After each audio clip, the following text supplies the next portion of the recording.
Okay. Shabbat Shalom de nuevo.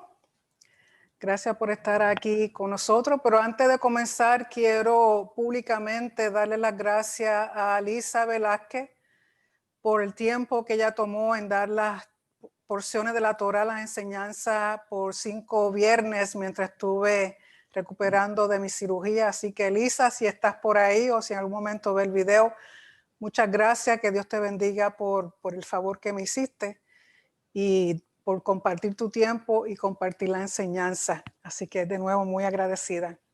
En esta noche la porción de la Torá se llama Vayetse. Vayetse, que significa y él salió, y se encuentra en el libro de Génesis o de Bereshit, capítulo 28, verso 10 al capítulo 32, verso 2, o si están usando una Biblia que lleva la cronología de una Biblia hebrea, entonces terminaría en el verso 3. O sea, si usted está usando un Tanakh, terminaría en el verso 3 del capítulo 32.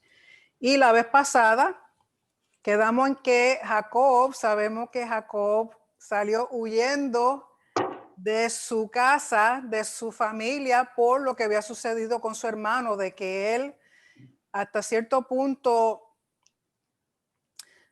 engañó a su papá para recibir la bendición del primogénito, pero sabemos realmente que no fue un engaño hasta cierto punto, porque ya Hashem le había notificado a Rebeca cuando estaba embarazada de Esaú y de Jacob, de que Jacob era el que iba a recibir la bendición, Esaú le iba a ser siervo de Jacob. Así que realmente no hubo engaño, sino que en la forma en que se adquirieron las cosas, pues quizás no fueron la forma mejor, pero como quiera se cumplió el propósito de Dios, que era darle la bendición a Jacob, porque Jacob tenía un agradecimiento a Dios por el pacto, por la Torá. Recuerden que él estudió bajo la bendición de su abuelo Abraham, imagínense, Isaac y todas estas personas. Así que él sabía apreciar la Torá, sabía apreciar las enseñanzas de Hashem, sabía apreciar el pacto, por lo tanto, él era el más apropiado para recibir la primogenitura y la bendición de su padre. Y encontramos que en este capítulo van a ver de esta porción adelante, son 6 porciones totales que van a estar relatadas con la vida de Jacob. Jacob es uno de los 3 patriarcas, tenemos a Abraham, Isaac y Jacob, y sabemos que a Jacob es que, y eso lo vamos a ver mucho más adelante, a Jacob es que Dios le cambia el nombre a Israel, y de ahí viene el pueblo de Israel y vienen las 12 tribus. Así que vamos a comenzar en el verso 10 del capítulo 28 y dice, salió, que es la palabra Vayetse, salió pues Jacob de Berseba y fue a Harán. Y llegó, antes de eso, según los comentarios, dicen que en ese término de transitar de Berseba a llegar a Harán, pasaron 14 años en los cuales Jacob, dicen, estuvo estudiando en la yeshiva de Eber. La yeshiva de Eber. La yeshiva en sí le pertenecía a Shem y a Eber, pero ya para este entonces Shem dicen que había fallecido y el que quedó fue Eber, familia de los semitas. Y dicen que él tuvo 14 años en esa yeshiva preparándose para el camino que iba a tomar hacia Harán. Recuerden que está regresando a la parentela original de donde salió Abraham. ¿Okay? Y dice, y en el verso 11 dice, y llegó a un cierto lugar, que en el hebreo la palabra Makom. Cada vez que usted ve esa palabra en hebreo, Makom es otro nombre de Hashem, que significa el lugar. Y ese lugar sabemos que es el templo y también es uno de los nombres de Hashem. Y llegó a un cierto lugar y durmió allí, porque ya el sol se había puesto y tomó de las piedras, estén pendientes a eso porque dice las piedras de aquel paraje y puso a su cabecera y se acostó en aquel lugar. No fue que usó las piedras como almohada, porque si usted, yo creo que es muy difícil dormir sobre una piedra usándola como almohada. Definitivamente no es nada cómodo. Lo que da a entender es que él tomó unas piedras y las puso a su alrededor en una forma para protegerse de animales o de cualquier otra cosa que tuviera en ese lugar, y él las puso alrededor de sí, sobre todo alrededor de su cabeza, protegiendo su cabeza. Y se acostó en aquel lugar y soñó. Y aquí una escalera que estaba apoyada en tierra. El término que usan es escalera, pero en el hebreo la palabra sulam, sulam, y lo traducen como escalera, pero realmente nadie sabe realmente lo que era.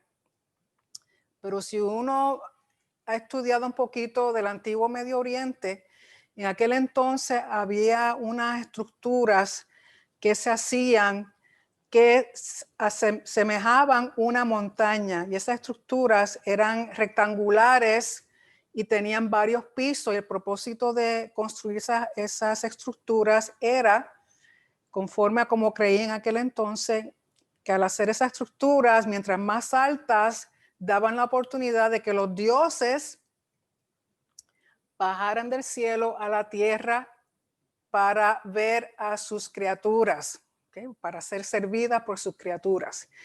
Eso quizá también fue lo mismo que se hizo cuando hablan de la Torre de Babel.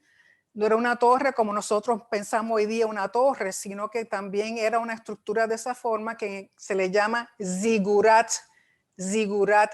Tienen un parecido a las pirámides, tienen un parecido a un templo, pero realmente no servían como templo porque eran huecas y las rellenaban a veces con arena, pero servía como de unos escalones. Y más adelante les voy a mostrar una lámina para que vean cómo era básicamente, pero la función era para que los dioses usaran eso como una forma para bajar del cielo a la tierra usando ese tipo de estructura.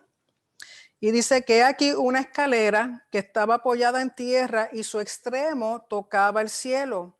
Y aquí mensajeros, lo que lamentablemente traducen como ángeles, los mensajeros de Elohim que subían y descendían por ella. Y porque estos mensajeros subían y descendían, parte de los comentarios dicen que esos mensajeros de Dios bajaban para hacer su trabajo de llevar mensajes al sitio que Dios los envió a llevar mensajes, y una vez terminaban volvían y subían y recibían otras instrucciones, volvían y bajaban y hacían pues el mandato de Hashem. Así que estaban usando esta estructura para subir y bajar. Pero lo que se entiende es que esta estructura servía como un portal en el sentido de que era como una dimensión que se abría conectando el cielo con la tierra, así como el monte Sinaí también sirvió de un portal, porque recuerden que Moisés subió, llegó a la cima de la montaña, el monte Sinaí, y entró en la misma presencia de Hashem, entró en el tabernáculo o el templo celestial.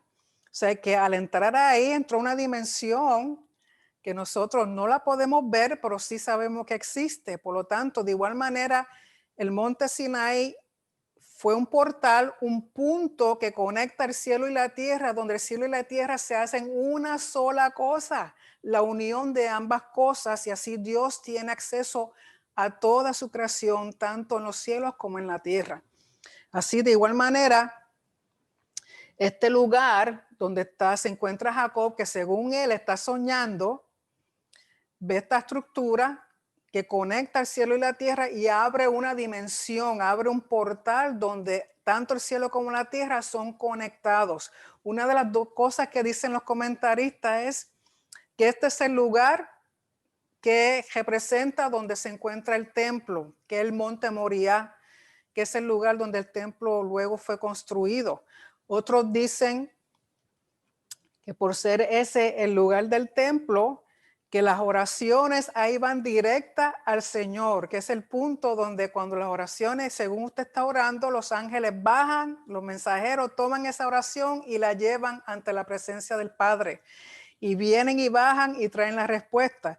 Lógico, parece que los míos son un poquito lentos porque todavía estoy esperando unas cuantas respuestas de las oraciones. Pero dicen que ese es el punto donde más rápido llegan las oraciones a Hashem. Otros dicen que no es el monte Moría, sino que en sí es el nombre que le da Jacob, que vamos a ver cuál es en un momentito. Y en el verso 13 dice, y aquí Hashem estaba en lo alto de ella. O sea, Hashem se encontraba arriba, en la parte de arriba de lo que él llama escalera. O sea, que Hashem no bajó, sino que se quedó arriba. Y dice, el cual dijo, o sea, que desde ese punto, Hashem le dice a Jacob, yo soy Hashem, el Elohim de Abraham, tu padre, y el Elohim de Isaac. La tierra en que estás acostado te la daré a ti y a tu descendencia. Será, perdón, será tu descendencia, perdón, como el polvo de la tierra.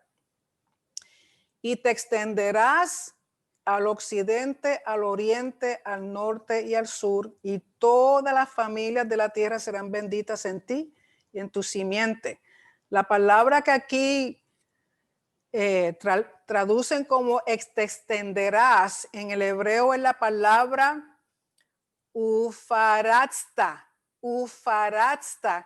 que viene de la palabra paratz, así como han escuchado el nombre Pérez o Pérez, viene de la misma raíz, ufaratza, que significa que no es tanto que te extenderás, sino que romperás y harás brecha. O sea, vas a romper, por donde quiera que tú vayas, tienes que romper y hacer brecha. De tal manera que esa brecha, esa extensión, es como cuando rompe, va a ser lo suficiente para extenderte al norte, al sur, al este y al oeste. Y con esa extensión, con esa brecha que abre, con ese romper ese sitio, dice que serán benditas todas las familias de la tierra en ti y en tu descendencia o tu simiente. Verso 15. He aquí yo estoy contigo y te guardaré por donde quiera que fueres. Y volveré a traerte a esta tierra porque no te dejaré hasta que haya hecho lo que te he dicho. Y despertó Jacob de su sueño, dijo, ciertamente Hashem está en este lugar y yo no lo sabía. Y tuvo miedo y dijo, cuán terrible es este lugar. O sea, el miedo que tiene es un temor de reverencia. Al ver una cosa tan, lo que él soñó, es un sueño increíble. Y dice, no es otra cosa que casa de Dios y puerta del cielo. Si es casa de Dios, sabemos que está haciendo referencia al templo. Y puerta del cielo, Sha'ar Hashamayim, es porque es un portal, es uno de los lugares de entrar a la presencia de Dios, entrar a su casa, que no es otra cosa que el templo, y sabemos que ya en el cielo hay un templo, que he dicho en otras veces que eso es lo que la gente llama la Nueva Jerusalén, no es otra cosa que ese templo que ya está en el cielo bajará en algún momento a la tierra y de ahí en adelante quedarán de nuevo unidos la tierra con el cielo, porque ese fue el propósito del jardín en el Edén, no jardín del Edén, sino el jardín en el Edén, también era un portal, ese fue el primer portal que Dios abrió, de traer el cielo a la tierra cuando creó el jardín y puso ahí a Adán y a Eva. Por lo tanto, ya vemos que hay tres portales. Está el portal del jardín en el Edén, está el monte Sinaí y está este lugar que él le va a llamar Betel, que Bet significa casa y él significa Dios. Por lo tanto, la casa de Dios, que es la puerta, que es un portal, que es una dimensión que se abre y conecta tanto el cielo como la tierra. Verso 18, y se levantó Jacob de mañana y tomó la piedra. Aquí dice la piedra. Recuerden que al principio dijo que había tomado las piedras. Y entre las cosas que dicen, porque dicen que donde él está es el monte Moriah. Porque entre unas cosas que dicen es que las piedras que él tomó fueron las piedras que Abraham usó para hacer el altar donde puso a Isaac cuando iba a ofrendarlo a Hashem. Otros dicen que esas piedras que él había tomado, que él le había tomado 12 piedras, las cuales puso alrededor de su cabeza y alrededor de su cuerpo. Esas piedras se formaron una sola, que de las 12 hizo una sola. De nuevo, estos son comentarios. Realmente nadie sabe, pero conforme a lo que están leyendo las personas, de acuerdo al hebreo que leen y lo que están haciendo, ellos descifran y piensan y tienen estas interpretaciones. ¿Cuál es la correcta? Todas son correctas. Recuerden que son formas de interpretación y el hebreo y la Torá tiene 70 caras, o sea que se pueden ver diferentes interpretaciones y todas pueden ser correctas. Por lo tanto, dice, se levantó Jacob de mañana y tomó la piedra que había puesto de cabecera y la alzó por señal y derramó aceite encima de ella. O sea que esta piedra va a ser un testigo, va a ser un memorial y va a ser una señal de lo que él vio ahí. Aunque fue un sueño o una visión, él lo está usando como un recordatorio, como una señal. Y vemos que tiene importancia porque él derrama aceite sobre ella. ¿Cuál es la función del aceite? Separarla, apartarla. Es diferente a las demás piedras. Es una piedra distintiva que marca ese lugar. Y llamó el nombre de aquel lugar Betel, que es casa de Dios, aunque Luz era el nombre de la ciudad primero. Aquí luz, lógico para nosotros en el español, sí tenemos la palabra luz y la asociamos con pues, la luz, ¿verdad? La luz, lo que nos deja ver. Pero en el hebreo y en el arameo, básicamente, luz significa almendra, almendra. Entonces, es el lugar interesante que almendra, porque la almendra tiene mucho que ver en la palabra. Recuerden que la almendra tiene que ver con que la palabra de Dios, que Dios está vigilando su palabra para que se cumpla, porque la almendra tiene forma de ojito y también significa estar vigilando. Así que este es el lugar de donde Dios vigila, de donde Dios está presente, es el portal que une el cielo con la tierra. Hizo Jacob voto, se hizo un juramento. Recuerden que un voto una vez se hace no se puede romper, hay que cumplirlo, diciendo: si fuere Elohim conmigo y me guardare en este viaje en que voy y me diere pan para comer y vestido para vestir, y si volviera en paz a casa de mi padre, Hashem será mi Dios. Y no era que él no creyese ya en Hashem, pero él tuvo una visión y no está seguro si es una visión, si es una profecía, si fue un sueño. Él quiere asegurarse de que lo que vio se va a cumplir. Entonces él le dice, Dios, hace un juramento. Dice, si tú me guardas, si tú me cuidas, si tú me llevas, si tú me traes, me provees de pan y me provees de vestimenta, y regreso en paz a casa de mi padre, Hashem será mi Dios. O sea que él le va a servir el resto de su vida, él y su familia. Y esta piedra que he puesto por señal, por testigo, por monumento, por recordatorio, por memorial, será casa de Dios. Betel, casa de Dios, lugar de donde está el templo o el lugar de donde abre hacia el templo. Y de todo lo que me dieres, el diezmo apartaré para ti. El diezmo. Recuerden que el diezmo es bien importante. Todavía no se ha dado la Torá como tal. Sin embargo, tanto Abraham como Isaac, como Jacob dan su diezmo. ¿Por qué? Porque eso es un tributo al rey en agradecimiento de lo que Él provee. Y tenemos que entender que de lo mismo que Dios nos da, le damos a Él, porque nada tenemos, todo lo que tenemos proviene de Él y es una forma de agradecimiento, una forma de pagarle tributo a nuestro Rey en forma de respeto, de agradecimiento, de dejarle saber de que estamos agradecidos de su provisión y de su bendición. Por lo tanto, Él hace ese voto, esa promesa.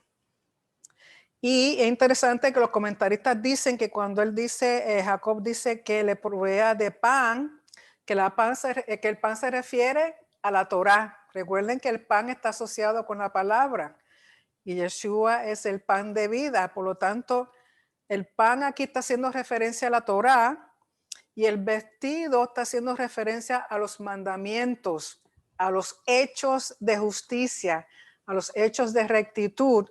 ¿Por qué? Porque cuando leemos en Revelación que la esposa del Cordero está vestida de lino fino, el lino fino son sus acciones de justicia, de rectitud. ¿Y qué son las acciones de justicia y de rectitud? Los mandamientos, el cumplimiento de los mandamientos. Pues hasta cierto punto le está diciendo, tú me provees de la Torá, yo me vestiré de tus mandamientos para hacer tu voluntad. Capítulo 29. Siguió luego Jacob su camino y fue a la tierra de los orientales y miró y vio un pozo en el campo. Y aquí 3 rebaños de ovejas que yacían cerca de él, porque de aquel pozo abrevaban los ganados y había una gran piedra sobre la boca del pozo. Es interesante que los patriarcas, y aún incluyendo a Moisés, donde encuentran a su futura esposa, es en un pozo. ¿Por qué? Porque los pozos están asociados con aguas de salvación. Los pozos tienen que ver con salvación. Y como saben muchos de ustedes que están casados, que si no fuera por su esposa, usted no tuviera salvación. No oigo ningún amén. Anyway. Y juntaban allí todos los rebaños y revolvían la piedra de la boca del pozo y abrevaban las ovejas y volvían la piedra sobre la boca del pozo a su lugar. Y les dijo Jacob, hermanos míos, ¿de dónde sois? Y ellos respondieron, de Harán somos. Él les dijo, ¿conocéis a Labán, hijo de Nahor? Y ellos dijeron, sí, le conocemos. Y él les dijo, está bien. Y ellos dijeron, bien. Y aquí Raquel, su hija, viene con las ovejas. Y él dijo, he aquí es aún muy de día, no es tiempo todavía de recoger el ganado, abrevar las ovejas e ir a apacentarlas. Y ellos respondieron, no podemos hasta que se junten todos los rebaños y remuevan la piedra de la boca del pozo para que abrevamos las ovejas. O sea, dan a entender que para aquel tiempo, para aquella época, las personas que tenían rebaños esperaban que llegaran todos los demás pastores y así todos juntos, o sea, era más o menos como una forma, un contrato entre ellos mismos de que hasta que no llegaran todos, no comenzaban a darle agua a sus animalitos. ¿Para qué? Para que hubiera equidad y todos tomaran a la misma vez y la misma cantidad y nadie pues se aprovechara de más agua que otro grupo. Por lo tanto, esperaban y parece también que la piedra que había tapando el pozo requería 2 o 3 hombres para poderla quitar y así todo entonces hacer uso del pozo. Pero ellos le dicen, aquí viene Raquel, así que básicamente pregúntale a ella. Y verso 7, y él dijo, he aquí es, ok, ya leímos eso. Verso 9, mientras él aún hablaba con ellos, Raquel vino con el rebaño de su padre porque ella era la pastora. Esto nos da a entender varias cosas. Primero que nada, lo más probable, Raquel para ese tiempo tendría si acaso unos 11, 12 años. Número 2, que si ella era la que estaba pastoreando, significa lo más probable que su papá no tenía hijos varones, por lo tanto le tocaba a ella la responsabilidad. Y aunque sabemos más adelante que Lea es mayor que ella, la palabra nos deja saber que Lea era de ojos delicados. Puede ser que quizá no podía exponerse al sol o quizá tenía alguna enfermedad que no podía hacer este trabajo, pues entonces le tocó hacerlo a Raquel. Verso 10, y sucedió que cuando Jacob vio a Raquel, hija de Labán, hermano de su madre, y las ovejas de Labán, el hermano de su madre, se acercó a Jacob y removió la piedra de la boca del pozo y abrevó el rebaño de Labán, hermano de su madre. O sea que aquí Jacob hace lo que hizo Rebeca cuando vino Eliezer, el siervo de Abraham, a buscar la esposa a Isaac. Rebeca fue la que vino y dio agua a los camellos y a todo el ganado de Eliezer. Sin embargo, aquí es Jacob que hace el mismo gesto y él solo mueve la piedra, que da a entender una o dos cosas, o que él era un hombre fuerte, o que en la emoción de ver a su familiar, de ver a alguien después de tantos meses, porque ustedes tienen que pensar que Jacob solo, en este viaje de donde él vivía a Harán, fácilmente, mínimo 6 meses. 6 meses, imagínense, sin conocer a nadie, llega a este lugar y ve a un familiar. Pues lógico que quiere impresionar, y entonces él mismo va emocionado, retira la piedra y le da agua al ganado de Labán. Y dice en el verso 11, y Jacob besó a Raquel y alzó su voz y lloró. Quizá por eso mismo, la emoción de ver a alguien, de ver un familiar. Y Jacob dijo a Raquel que él era hermano de su padre y que era hijo de Rebeca. Y ella corrió y dio las nuevas a su padre. Así como hizo Rebeca. Recuerdan que Rebeca hizo lo mismo cuando Eliezer le contó lo de Abraham y que él venía a buscar la esposa al hijo de Abraham y que era muy rico. Ella salió corriendo a contarle a su familia. Así que oyó Labán las nuevas de Jacob, hijo de su hermana, corrió a recibirlo y lo abrazó, lo besó y lo trajo a su casa. Y él contó a Labán todas estas cosas. Y sabemos que Labán no es un personaje muy recto, que a pesar de que se llama Labán y el nombre Labán significa blanco o blancura, lo único que tenía de blanco era el nombre, porque realmente era una persona calculadora e interesada. Quizá él pensó, pues si es hijo de Rebeca, este viene con de nuevo, como hizo Eliezer, con oro y prendas y regalos. Pero ¿qué sucede? Que Jacob no tenía nada más que la túnica que tenía puesta encima. Y dice, verso 14, y Labán le dijo, ciertamente hueso mío y carne mía eres, y estuvo con él durante un mes. Entonces dijo Labán a Jacob, por ser tú mi hermano, no me servirás de balde. O sea que ya Jacob estaba sirviéndole a Labán por un mes y todavía no habían acordado un sueldo ni nada. Y le dice, dime cuál será tu salario. Y Labán tenía 2 hijas. El nombre de la mayor era Lea y el nombre de la menor Raquel. Otra cosa que dicen los comentaristas es que piensan que Lea y Raquel eran gemelas.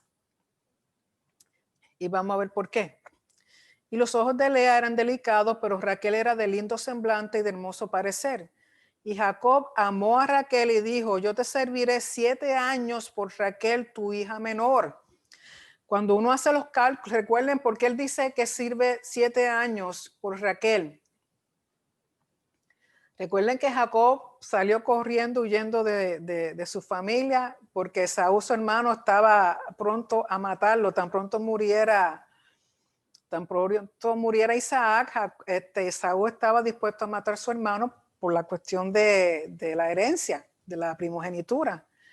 Y dicen los comentaristas que cuando salió Jacob a buscar esposa, él llevaba prendas y camellos y regalos y cosas porque iba en busca de una esposa. Y parte de la cultura era tener un dote, o sea, pagar un dote por la esposa, una forma de recompensar a la familia porque van a perder una hija que le está ayudando y está con la familia. Y dicen los comentaristas que Esaú, cuando supo que Jacob se iba, envió a su hijo Elifaz y que Jacob, Esaú le dijo a Elifaz, encuéntrate a Jacob y mátalo por lo que él me hizo. Y que Elifaz, siendo el hijo mayor y el primer hijo de Esaú, cuando encontró a Jacob y lo vio de frente, sintió temor el matar a su propio tío. Recuerden que Esaú y Jacob eran hermanos gemelos, que quizá cuando vio a a Jacob de frente, a quien veía era su padre, entonces no sintió temor matar a su tío.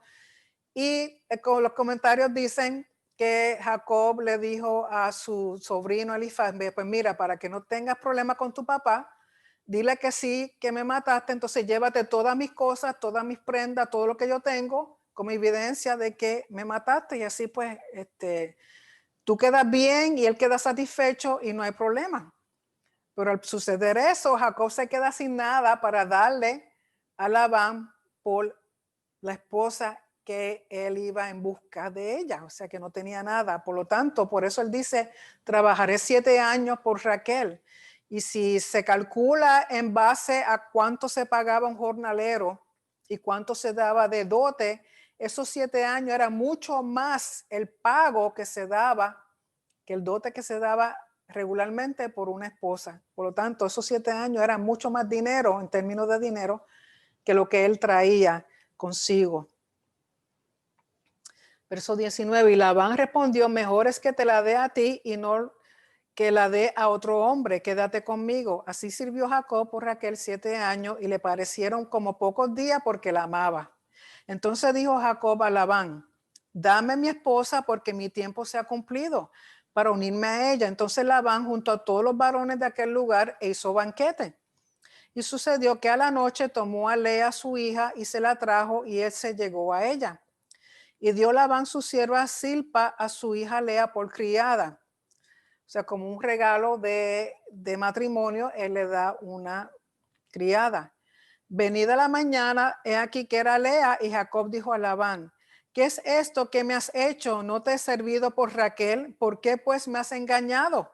Y Labán respondió, no se hace así en nuestro lugar que se dé la menor antes de la mayor. Y estaba leyendo en alguno de los recursos que dice que esa costumbre en ningún sitio se ha encontrado. O sea que lo más probable, Labán se inventó eso de que primero tenía que casarse la mayor que la menor. ¿Para qué? Porque él había roto el contrato. O sea, él no cumplió con su parte.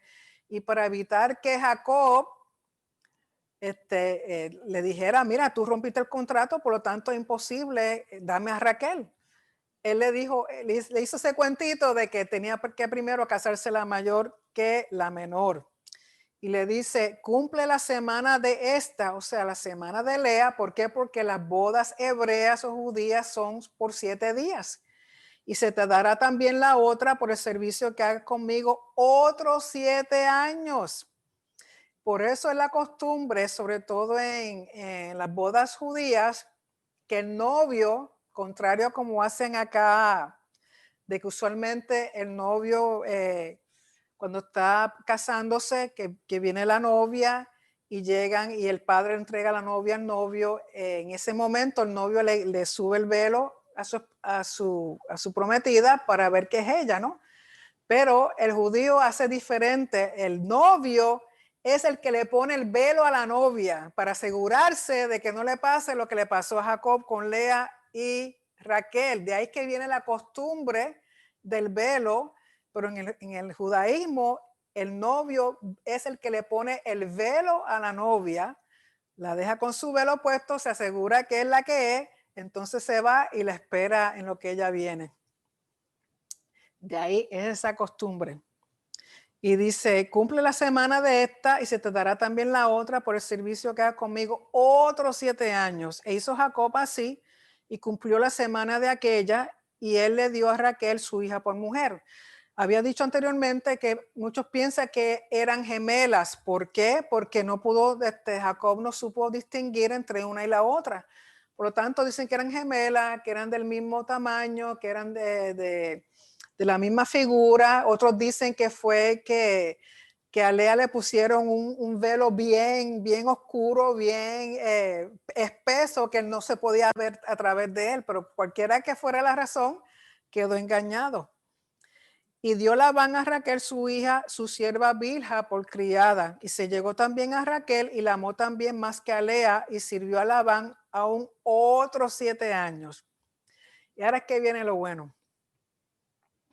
Y dice en el verso 31, y vio Hashem que Lea era menospreciada y le dio hijos, pero Raquel era estéril. Recuerden que para este tiempo en la cultura, una mujer estéril era una vergüenza. Era bien importante tener hijos primero que nada por la situación de herencia, de que hubiera alguien que cuidara de los padres cuando ya envejecieran, de que hubiera alguien que se encargara de la familia cuando ya el padre no podía hacerlo. O sea, era bien importante que hubieran hijos. Y concibió Lea y dio a luz un hijo, llamó su nombre Rubén. Rubén porque dijo, ha mirado Hashem mi aflicción, ahora por tanto me amará mi esposo. Una de las cosas que culturalmente ocurría es que el primer hijo que daba una esposa, si era varón, eso le elevaba el estatus a la esposa, porque era quien le daba un primer hijo. Y eso pues hacía que ella adquiriera un estatus más alto, fuera elevada, fuera vista como la esposa primaria si es que hubiera habido otras esposas. Y no es que Hashem esté de acuerdo con que un varón tenga más de una esposa, pero en esta cultura y en el caso de Jacob, por la situación que pasó con Labán, se encuentra teniendo ahora 2 esposas y Raquel lamentablemente es estéril. Así que Lea se lleva hasta cierto punto la primicia en términos como esposa. Y dice, concibió otra vez y dio a luz un hijo y dijo, por cuanto oyó Hashem que era yo menospreciada, me ha dado también y llamó su nombre Shimón. Aunque aquí dice Simeón, es Shimón en hebreo, que viene la palabra Shamá, que es escuchar porque Dios le escuchó a ella. Y Rubén, de la palabra Ra'a, que significa vio o ver. Por lo tanto, ve un hijo. Rubén significa ve un hijo. O sea que ella adquirió el primer varón. Y concibió otra vez y dio a luz un hijo y dijo, ahora esta vez se unirá mi marido conmigo porque le he dado a luz 3 hijos, por tanto llamó su nombre Leví. Y el nombre Leví, aunque aquí dice se unirá, también puede referirse a acompañar. Entonces ahora mi esposo me acompañará, que viene de la palabra y la ve, que es de acompañar, que es donde viene el nombre Leví. Perdón. Así que ya va por 3 hijos varones. Concibió otra vez y dio a luz un hijo y dijo, esta vez alabaré, aunque dicen alabar, y no es que no sea, perdón, cierto, pero en el hebreo viene Yehudá o Judá, viene del término Jodá. Jodá que significa dar gracias.